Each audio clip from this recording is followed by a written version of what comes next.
Franklin's weekly press conference. We'll start with an opening statement from Coach. Coach? So like always, appreciate everybody jumping on to cover Penn State football. Appreciate that. Do a brief summary of the Villanova game before getting into Indiana. The positives, obviously 1-0. Defensively, we held them to 106 yards through 3 quarters with our starters. We played a lot of guys who gained valuable experience, which I thought was great. Opportunities for growth. When your number gets called, you got to be ready and you must execute. And that's obviously why that yard total was 3 quarters, because we didn't do that for 4 quarters once we substituted. I think we got to get better in the run game on offense. Not that we will necessarily call the game any different, but when we do decide to run or need to run, that we feel like we can be efficient doing so. Ball security, high and tight, something we've done a good job and emphasized all year long. And again, late in the game, guys go in, get an opportunity, and the ball goes on the ground a couple times. However, it was interpreted by the officials, shouldn't have been on the ground in the first place.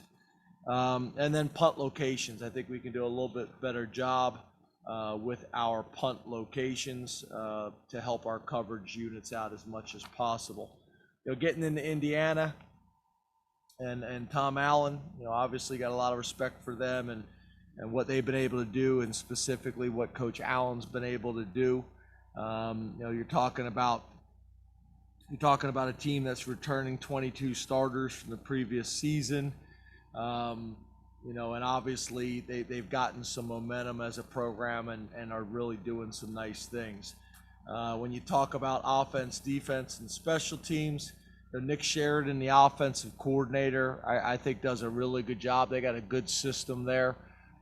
They have kept the system the same from when their coordinator left to go to Fresno State as the head coach. 8 returning starters on offense, and obviously a veteran quarterback who's done some really good things in Michael Penix. And then we're very familiar with Ty Freifogel as well as Peyton Hendershot, who we recruited heavily. On the defensive side of the ball, Carlton Warren, obviously he's got tremendous experience. You look at his resume, all the places he's been, what he's been able to do. Obviously, Tom's a defensive guy as well. 9 starters returning on that side of the ball. Micah McFadden, obviously the All-American linebacker, jumps out to you. Tywan McMullen jumps out to you as a defensive back and a playmaker. And then on special teams, Casey Tiergan, I hope I said that right. Excuse me if I didn't. All 5 returning starters on that unit. That's been very, very effective. So got a tremendous challenge, got a tremendous opportunity. And I thought Sunday we had good meetings and practice. I thought that was a real positive for us. Yesterday was our off day. Obviously today will be really important. I'll have a better idea of where we're at after today's practice from a scheme, game plan, fundamental technique, and mentality after today. So open up to questions. Thanks, guys. We'll start with Greg Pickle from Blue White Illustrated and then go to Mark Brennan.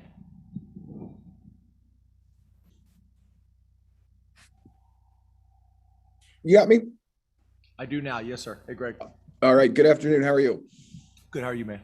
I'm doing well, thanks. What do you want to see out of your team today at practice? I know obviously yesterday was the off day, like you just said, but what do you want to see different from last week today? Yeah, I wouldn't necessarily say, specifically different. I just want to see us take another step. I thought we did that, like I said, during training camp, and then week 1, week 2. I thought we did that in week 3. I thought last week we were a little bit inconsistent in our approach and our mentality. So I guess if you're being specific, it'd be that. But I just want us to take another step. I want us to understand what a tremendous opportunity, but also what a challenge we have come Saturday night. And I want to make sure that I feel like everybody within the organization, the players, the coaches, the trainers, the managers, everybody, understands that each one of these days and each one of these meeting sessions or each one of these practice sessions are like gold. and we need to take advantage of them because it could be that rep, it could be that play that is the difference in the game. So I just want to see that. I want to see an attention to detail, and I want to see a focus, and I want to see us take another step in the right direction. Mark Brennan, Lions 247 with Fight on State, then Audrey Snyder. Hey, James, thanks for your time today. You as well, Mark. How are you? I'm doing great. Hey, how would That you? seems like a much more like professional studio setup you got. Was that a? It's just a big, giant microphone. It's impressive. I appreciate it. Hey, how would you assess the play of your O-line so far this season? Because obviously the passing game's gone real well, and you've mentioned a couple times about the running game not being maybe where you would like it to be. I'm sorry if I'm putting words in your mouth, but how would you assess the play of your O-line overall? Thank you. Yeah, I think overall I would say good.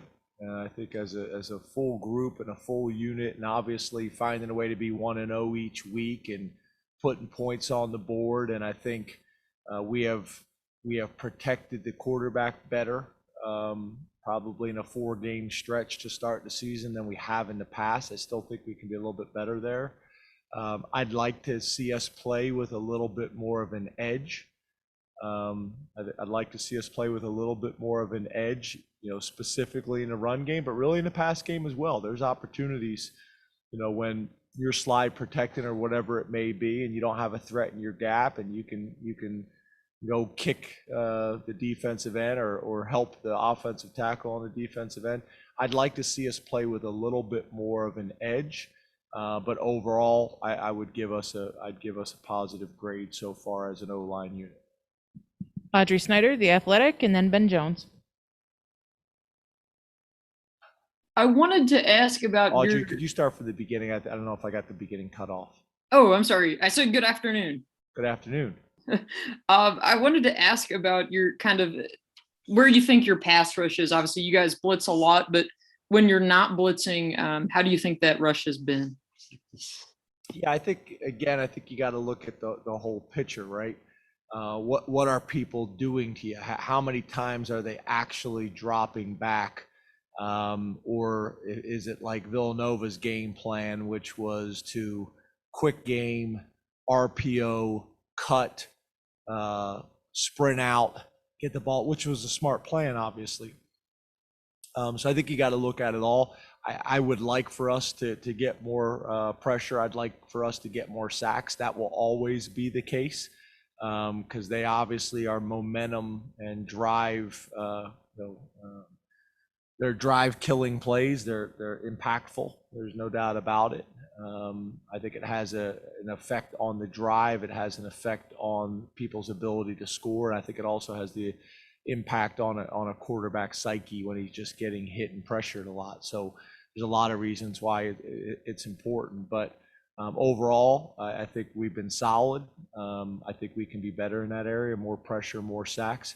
But I also think, again, you have to factor in, what have people been trying to do against us? What was their game plan going into the game? And I thought, specific to Villanova, they were smart with what they did. Ben Jones, StateCollege.com, then Daniel Gallen. And I should also say, Audrey, no one knows better about Villanova's plan against us than you. Fair point. How's it going, James? Good. How are you, Ben? Good. You mentioned, I think it was 16% explosive play rate for your offense. What does that represent exactly? Because it seems like a sort of a number that's at the end of an equation somewhere. And how do you kind of balance all of the analysts and the numbers that you get thrown at you with maybe the feel that you just have for the game itself? So I don't know if I understood the second part of your question. I'm sorry. You just have a lot of analysts and a lot of numbers and a lot of information and data. How do you balance that with maybe what your feel for the game is, or maybe the things that come more organically versus we have to hit these certain benchmarks? Gotcha. Okay. First of all, when you talk about the 16%, we did not run the numbers last year because, again, I think last year skewed a lot of things for people. But typically, if you are 16% or higher, on offense, that's going to put you, that's going to put you at the top, third, top quarter of your conference, and the same thing nationally. It'd make you one of the more explosive teams in the country. And then on defense, our number's 10% or less.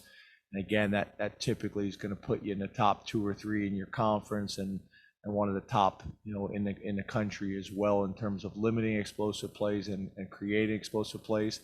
But those numbers, to your point, then change. The third down numbers 10 years ago are very different than what third down numbers are now. I mean, it used to be if you were at 40% on third down, you were really good.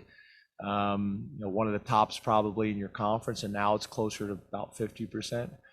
Offensive numbers have changed dramatically in the last probably 10 years. So we kind of come up with these numbers, and then we try to do a study in the off season and make sure that they're still accurate.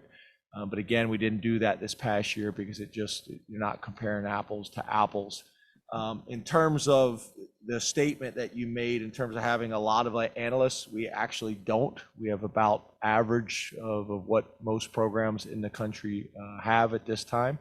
But I think to what your point is there's a lot of information, and how do you use it all effectively? And I think that's one of the things that you have to be careful, right? Is, there's the numbers that you're getting from the data and the analytics people, and then there's also the feel of the game, the flow of the game, the momentum of the game. How is your offense playing at that moment? How is the defense playing at that moment? How the special teams playing at that moment? What is your matchups? Okay, what you thought your matchups were going to be, how are they during the game? So all those things kind of factor in. So you just try to get as much information as you possibly can, and then I think you have to trust your instincts. You have to trust your instincts when you have time. It's obviously great to get on the headset and talk to Coach Ursich or Coach Pry or Coach Lorig and get their perspective. Especially if we're thinking about going for it on fourth down, and if we don't pick it up, the defense and Coach Pry's unit is going to have to deal with the consequences to that. So making sure he's on the same page with it. But it's a balance, right? I have a meeting each week to go over kind of game strategy for that game, but based on our opponent, how we're going to handle short yardage situations, how we're going to handle 2-point play situations. And then we actually have another meeting, or I guess it's the same meeting, reviewing the previous game. So how did we do in those situations? What would we do differently now looking back at it? And then, like I said, planning for the next game based on what the data tells you. And then I think the other thing, Ben, that's extremely valuable for me and our staff, and really for our players, is watching situational football that pops up in other college games, situational football that pops up in the NFL. The interesting one I literally just got done watching because I was trying to decide whether I showed a team or not, was the 49ers situation with the Green Bay Packers this week. It's interesting because the 49ers need to score, in a 2-minute drive, but then you need to score, and you need to score in a way that's going to leave the least amount of time for that Aaron Rodgers dude on the opposite sideline, who I was with, his rookie year when we drafted him. But it's funny because if you get too conservative, then you may not end up scoring the touchdown. But it's that fine line, as we need to score here, which scoring is hard, but then we also need to score and take as much time off the clock as possible, because with that offense and that quarterback on the opposite sideline, you can't afford to leave them any time. So that's always the fine line and the balance of all these situations. And obviously, when it works, it's great, and when it doesn't, then you leave yourself open to be critiqued and second guess, which I get. That's part of it. So we try to use those, whether it's NFL games. I think the current stuff is really valuable because a lot of times the guys have watched it And I got players texting me, Coach, did you see the end of the 49ers game? Or Coach, did you see the end of the Old Dominion game? Or whatever it may be. I just think it's more impactful, when I show them something that's current, that they can learn from, and it can create great dialogue and discussion for all of us. Daniel Gallen, Penn Live, and then we'll go to New Bias. Good afternoon, James. How you doing? Doing well. You mentioned it after the game Saturday and earlier today, talking about wanting to see your team play with an edge. To you, what does that edge look like? When you say edge, what are you looking for? I'm looking for fanatical effort, which I think we've done a pretty good job of playing with really good effort. And I'm looking for an amount of aggressiveness that is right up to the edge of what is legal and appropriate, from the snap of the ball until the whistle is blown. So nothing that's gonna be viewed or looked at as dirty. Nothing that's going to create penalties after the snap. But when people watch us play, that they see a team that plays with tremendous effort and aggressiveness from the time the ball snapped to the whistle's blown. And I would even say to the echo of the whistle, which I used to say all the time, but what's amazing to me now a lot of times in college football, and I think the NFL, is sometimes the whistle never blows, which is a whole nother discussion. I know when I say that, people probably look at me like I'm crazy, but you literally get to the point now where officials don't want to blow the whistle too soon, because if there's a fumble, they want to make sure that the play was over. And then I'm like, well, how do I tell my guys when the play's done? Like, well, they should know. What do you mean they should know? We're trained with the whistle. So I like our guys to play with tremendous effort and aggressiveness from the time the ball snapped to the whistle is blown. New Bias Wilborn, Pittsburgh Post-Gazette, and then John Sauber. James, we know you. First of all, how are you today, man? Good. How are you, buddy? I'm doing well, man. Can't complain. Obviously, you guys repeatedly say you don't believe in revenge games, want to know every week, but you guys have used examples from last year's game against Indiana to help improve your red zone defense, or as far as like to harp on the importance of it. How do you balance using examples from previous years or previous games with not being too focused on the revenge factor of it? Well, because the only people that I ever hear use those terms is when I get a question like this. Yeah, we use examples, like I said, of the 49ers. We go back and watch our tape and learn from it and make corrections.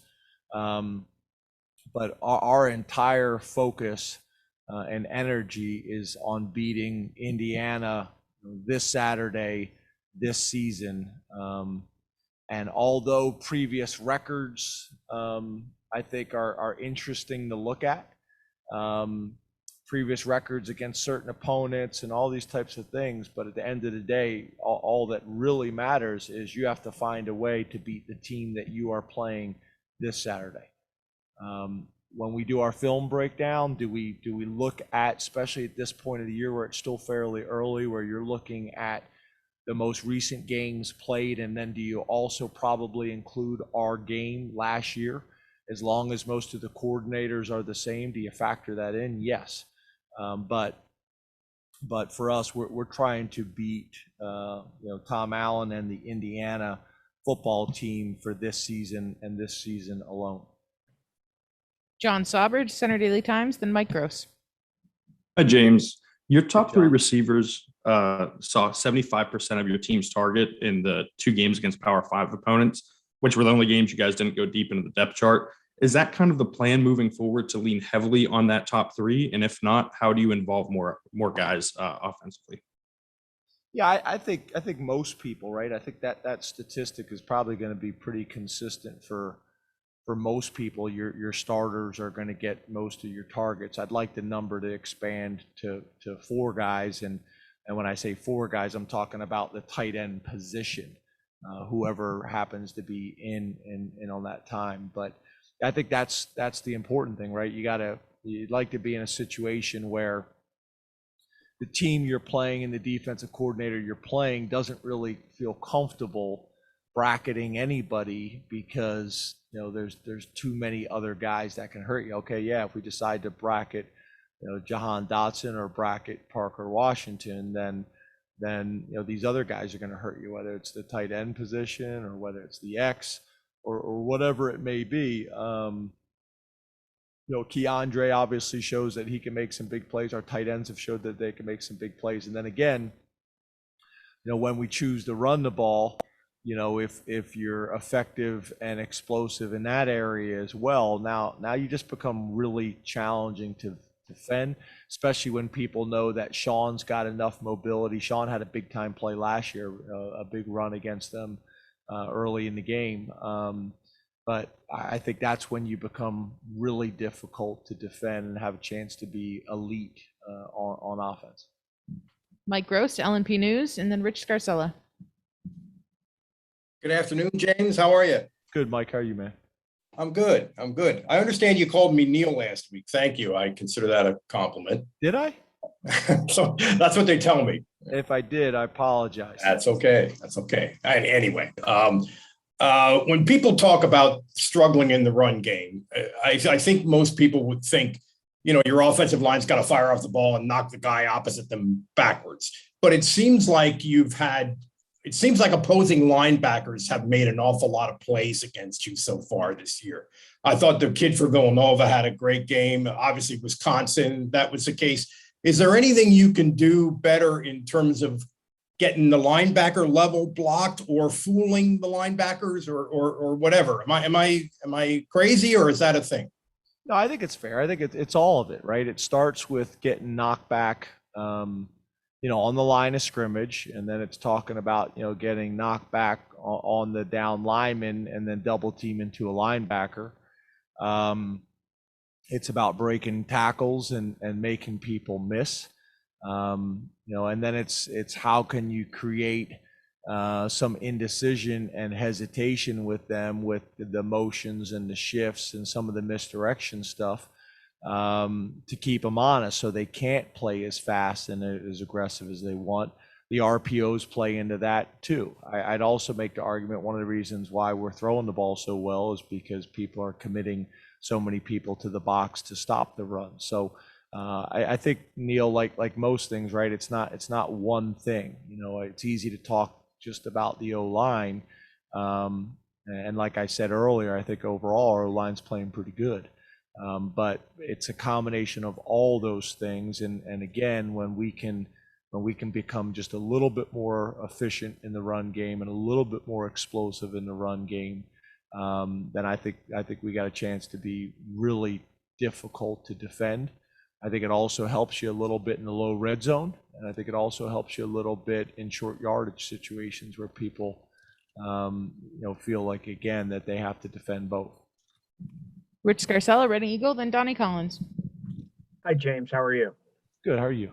I'm okay. James, the last 3 games against Indiana have been very, very close. What is it about Indiana that they seem to match up well with you guys? Yeah, well, a couple things. I think your point is accurate. First of all, I think Tom's done a really good job. I think they got a good scheme, and I think they play hard, and I think they've recruited well. And to be honest with you, I don't think it's just Penn State. I think their program has improved, and they're doing that against a lot of people. I've watched them on tape, watched them on TV on Thursday night games. I think for a couple of years, if I remember correctly, getting home after my radio show on a Thursday night, watching them play Ohio State real tough one year. So they've improved, and that improvement has allowed them to win a few more games and has allowed them to play, pretty much everybody in a competitive way. But I think, again, I think part of it is scheme. I think part of it is talent. And I think part of it is confidence. And they've done a good job in those three areas, in my mind, to allow them not just to compete against Penn State, but with a lot of people. Donnie Collins, Times Tribune, and then Neil Rudell. Hey, James. How we doing? I'm doing well. You said after the game something to the effect of not wanting to have setbacks to grow. How do you teach that? How is that an especially difficult thing for younger kids who've had a lot of success in their athletic careers to kind of learn, as they get into the higher levels? Yeah, I think it's hard. I think it's hard for a lot of reasons.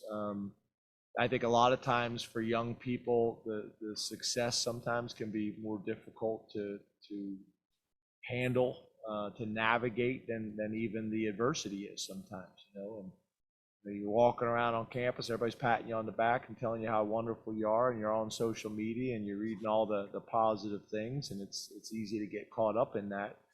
And we just got to continue to hammer it home that it's a weakness to get caught up in either, right? The praise or the criticism. So we want our guys to be focused on the task at hand and to use our process and the steps and how we prepare each week and try to tune out as much of that stuff as we possibly can. But it's easier said than done. There's no doubt about it. But what we just try to do is educate our guys as much as we possibly can, keep hammering the message home, and then, like I said, like we do in most areas, is try to show them examples of programs and teams that didn't do that. That you lose a game you're not supposed to, or just don't play the way you're capable of playing. Neil Rudell, Altoona Mirror, and then Joe Giuliano. Hey, James. I probably have some relatives named Gross. That's might be part of that. Makes sense. Yeah. Can you assess the overall tailback play so far? Do you feel like you have a number one tailback, and are you satisfied with the distribution of the carries? Yeah, I'm satisfied. Like we have said since training camp, we're going to rotate three backs in there. We'll continue to do that. Yeah, I think there's always going to be a kind of a sense of wanting more and thinking that we can get more. That's breaking more tackles. That's being physical when you need to be physical. That's bouncing when bouncing is appropriate. And more times than not, we want to be downhill and cut back than bounce. But yeah, I think we'd love to get a little bit more explosive plays. We'd like to be a little bit more physical on short yardage situations. Like to break a few more tackles. And I think, like I said, I think it's a combination of all of it. It's the tight ends, it's the O-line, it's the running backs, it's the coaches, it's all of us. But I would say solid so far. I think what's probably undervalued sometimes is some of the stuff in the protection game, and some of the stuff in the pass game. Noah jumps out in my mind specifically. Some of the plays that he made on the perimeter and breaking tackles and making people miss, especially late in that Wisconsin game and the passing game and things like that. So overall, solid. I think we can get a lot better there, and I think we are a lot better there. Joe Giuliano, Philadelphia Inquirer, and then Ali Barubi. Hello, James. Hey, Joe. Michael Penix threw 6 picks in his first 3 games, but last week he didn't throw any and passed for 373 yards. What have you seen in his development from this year, and how much better do you think he's gotten from last year? Yeah, I think that's the point, right? That's the point with all quarterbacks. That's the point with all teams. That turnover ratio is critical. Your touchdown to interception ratio is critical. We've done a pretty good job of that on both sides of the ball, protecting the football and attacking the football on defense. And obviously, Michael did a good job of that last week. I thought he played really well. So yeah, has he improved? Yeah, he's a veteran. That's played a lot of football for them right now. Obviously last year, he had a special year. He's He's had to fight through injuries. I think all that adversity, I think when handled the right way, helps you. But that's going to be a key factor in this game, right? How well he plays and how consistently we can get to him, and I think that's going to be a huge factor in this game. Ali Barubi, ABC 27, and then we'll go to John Petishnock. James, how's it going? Hey, Ali, good. How are you? Good. After Saturday's game, Sean Clifford said he feels like this is the best team in the country. And in the past, you've talked about making the leap from being a great team to an elite team in college football. Where do you think you are on that journey? And do you kind of agree with him that this team has the potential to be the best in the country? I just want to beat Indiana. I appreciate Sean's confidence, and I appreciate Sean's belief in his teammates and the program and the statement. But as you guys know, and I know you guys hate it because it seems boring, but I just want to beat Indiana. And I think if we approach it like that week in and week out, it'll give us the best chance to reach our potential, whatever that may be. So I appreciate Sean and his confidence and his belief in his teammates and our program and the type of support that we've gotten for the community and the buzz and excitement that we feel in Happy Valley right now. But what I'd prefer is that everybody pour their energy into Indiana and our players preparing like they've never prepared before for a game, and our fans packing Beaver Stadium and making Saturday night one of the toughest environments in all of college football.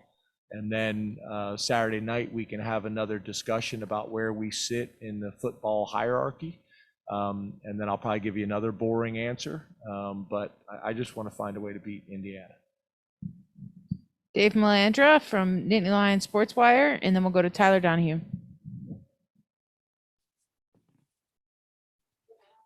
That's my fault. John Petishnock, you're first.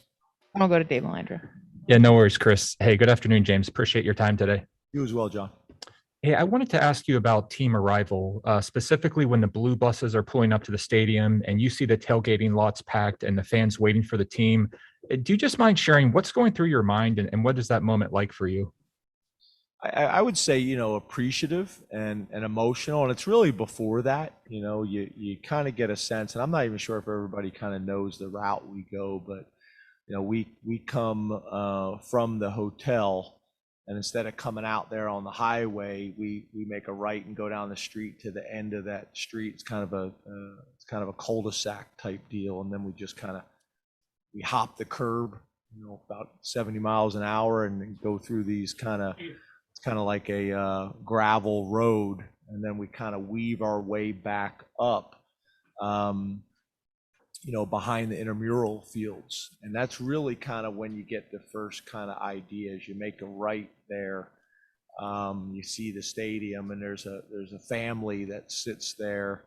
They got a really cool tailgating area. It's kind of right on the edge of the end of the tailgate area, and they're playing cornhole and having a good time. And they usually give us a big cheer when we go by, and then it starts to kind of fill up from there.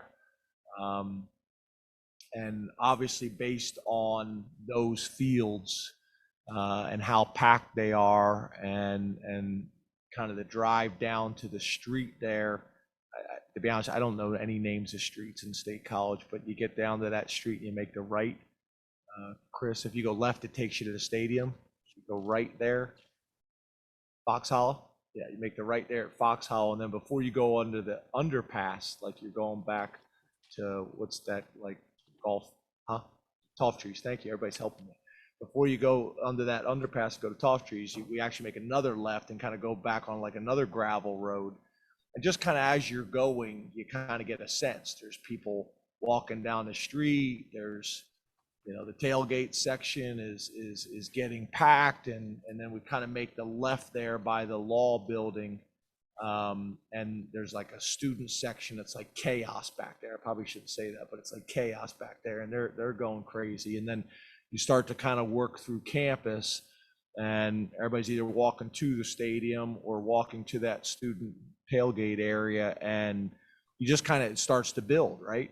It starts to build, and you kind of get a feel for it, and then we get up to Lash, and then the other bus of players is waiting for us, the guys that aren't on the travel squad, and then they join in, and we continue to weave our way through campus, and then we start to pull up, towards the baseball stadium, and then that's when you kind of get, the complete feel of how it is. And I think it's a great way to enter a stadium. I think it's one of the better entrances to a stadium in college football. Obviously, it's another opportunity for our players to see their parents one more time, or their loved ones, before we go in. And then you usually have the stage set up there, and the band and cheerleaders, and it's really cool. And then I do my lap. So I think it's a great way to kind of start the game experience, and you get a pretty good sense pretty early on from the time we leave the hotel in what type of environment it's going to be in Beaver Stadium. It was a long answer, but I hope it was all right. I'm sorry I didn't know any of the streets. Last two questions. Dave Melandra from Nittany Sports Wire, or Nittany Lions Wire, and then Tyler Donahue will wrap us up.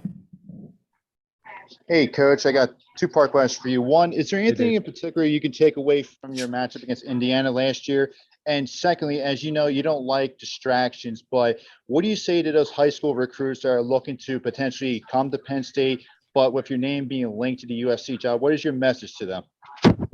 Yeah, I'm not sure if you come to the press conferences weekly, but I've already answered that and addressed that in detail multiple times. But we're excited about playing Indiana. It's a tremendous opportunity, tremendous focus. We got the #1 ranked recruiting class in the country right now, so pretty pleased with how we're handling all of these things. But our focus is on Indiana.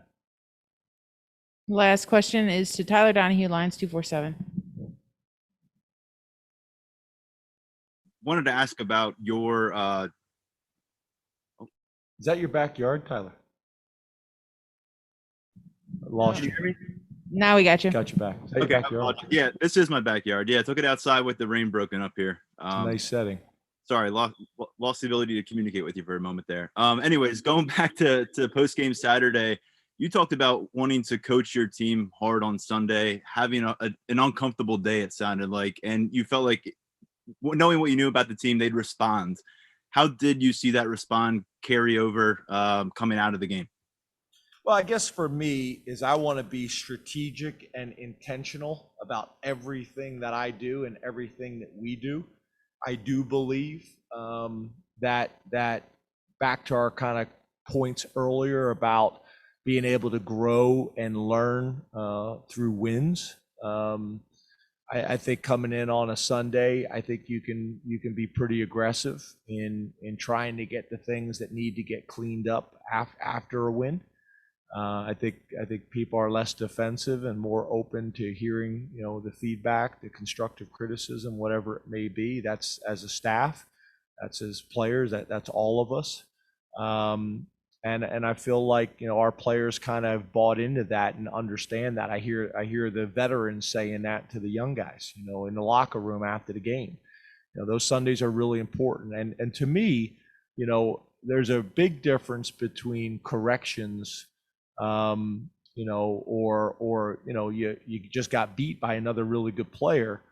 Those things I think we can deal with. It's any signs of effort, issues that can never be tolerated, or guys that are doing things outside of the system. Those things cannot be tolerated. Now, if you have an idea and you want to try something, you want to discuss it with the coaching staff ahead of time, and we want to say, hey, that's a good idea, we want to incorporate that into the plan, or that does not make sense and that doesn't fit, and this is why.